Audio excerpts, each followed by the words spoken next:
Well, so far it's been what I call a defensive struggle and what you usually call an offensive struggle, which I think is probably more correct because both teams have either fumbled the football and been inept at third down conversions. Well, the defenses are playing quite well. No reason to call it a defensive struggle. They're playing fine. It's the offenses that are struggling. Actually, Jordan's offense playing fine between the 20s. They just can't hold on to the football when they get in the red zone. Brambilla back to punt, gets it away. Alex Cathcart back to receive. He'll let it bounce. Was going to come up for it, but then he saw a Bruin coming down with a head of steam as Isaias Sipao downs it. Also coming down was number 40, Tim Ford, and it was Ford who was coming on strong that I think prevented Cathcart from grabbing the football. Now, Tim Ford is the brother of Matt Ford, who's one of the Charter Communications employee in the playback department, also floor manager for my Inside Long Beach television program. His father was here, and I had a chance to talk with him before the game. And my computer guru, actually, who taught me some of the first moves I ever learned on a personal computer, and I want to thank Matt for that. So he's going to get pumped up a little bit while his brother plays and works hard. 11 minutes left. David Word, who just has been having problems holding on to the football. This time he holds on, but he loses about 3. Travail Brown came up with that tackle again at defensive back. He has been playing quite well tonight. He had about 4 tackles. And as we see Stanley Evans getting the defensive signals from the bench for the Bruins. The Bruins employ a 4-4 defense, but in talking to Coach Gibson, Willie, he said he's going to put more guys on the line of scrimmage, about 5 or 6, have a nose tackle and maybe one other tackle up there to try to stop a very potent running attack by the Panthers. Push it back, baby, push it back. Well, the Panthers, if they can pull off a victory here, they would improve to 2-1 and be very much in the thick of things for a playoff berth. Lakewood, who did themselves nicely a week ago by defeating the Panthers on Dustin Palladino's field goal with 3 seconds left. On that last play, it was Macias who made the tackle. Evelabo.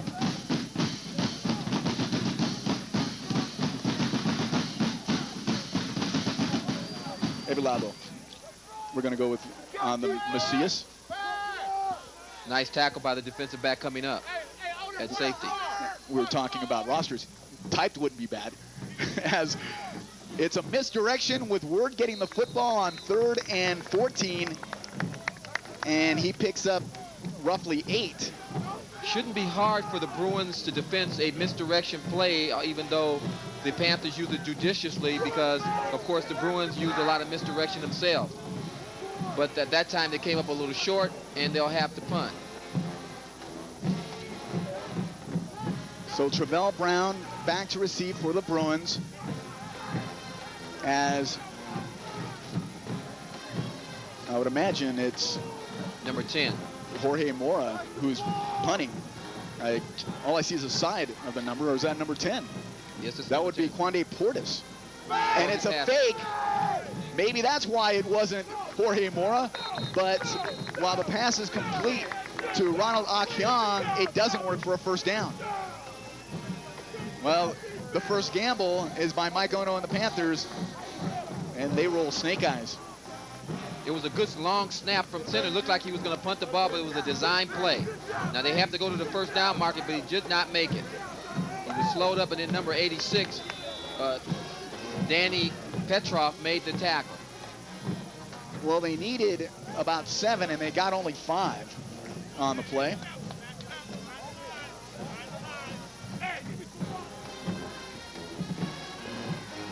And this is Lawan Edwards, and he gets munched.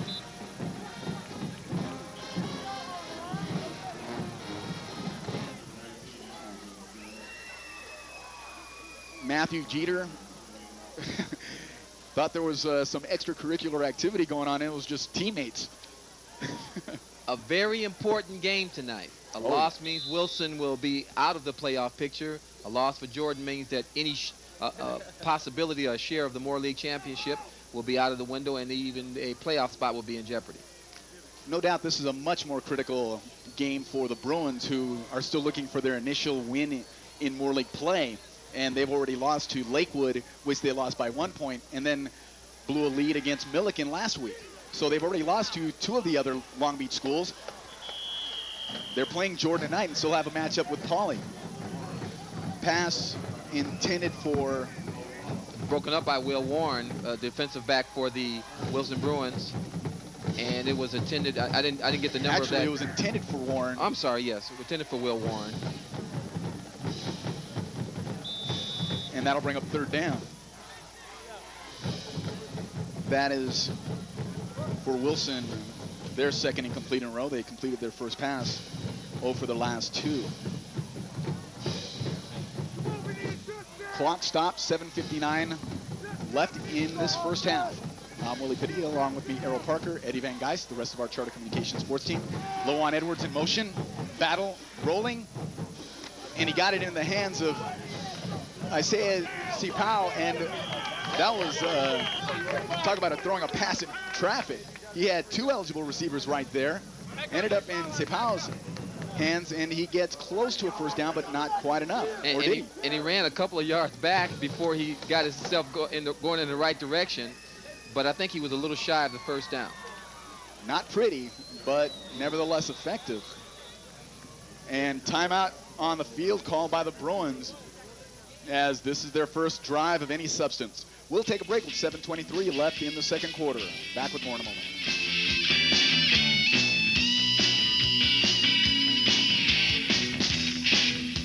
To the Wilson Bruins. Game of much importance to both these ball clubs.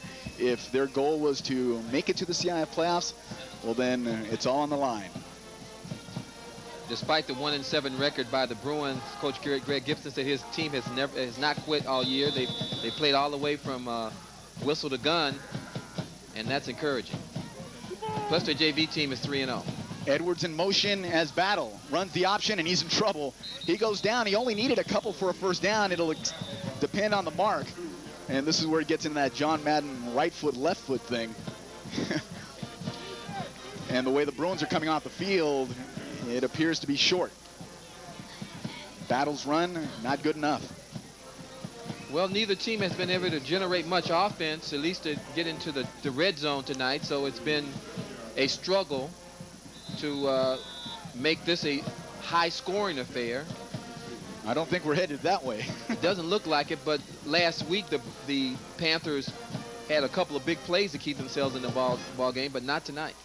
In fact, both of us were talking to Mike Ono prior to the game about the fact that his team didn't really sustain any offensive momentum, but that quick strike ability is what kept them in the game against Lakewood, and it pretty much makes them dangerous all year long. And they came close tonight to a couple of big plays from a running standpoint, and it was a couple of game-saving tackles, touchdown-saving tackles as we watched the Bruinettes do their thing out here at Jordan High School in J-Town.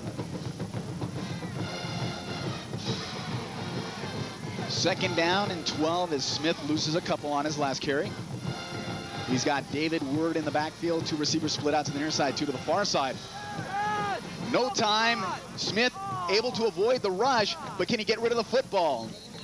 He cannot, but he's able to turn a sure loss into a gain of a couple. And he's getting up pretty slowly over there as he tried to got pummeled. Roll out. He tried to roll out on this play and square his shoulders so he can throw the football, but didn't have enough time as he was being pursued by Bruin tacklers. Now he looks to his right. He gets a nice block by number 5, David Word, and then he tries to run to the sidelines and square his shoulders to throw, but he couldn't do it, and he gets creamed right at the end by number 35, Macias. Macias jumped on for the ride right at the tail end. Legit play, but it was coming down nevertheless. Third down and about 8 or 9. Smith has time, delivers it to Mitchell. Mitchell running to the near side is able to escape the tackles, and he's down the sideline. How did he get out of that? It's a foot race, and Mitchell's got a touchdown. How did he get out of that? Well, there's your big play. We see no flags at this point And Bobby Mitchell, who really wants to go to University of Colorado or the University of Oregon, streaks down the sideline with looks a lot like 65 yards. 64.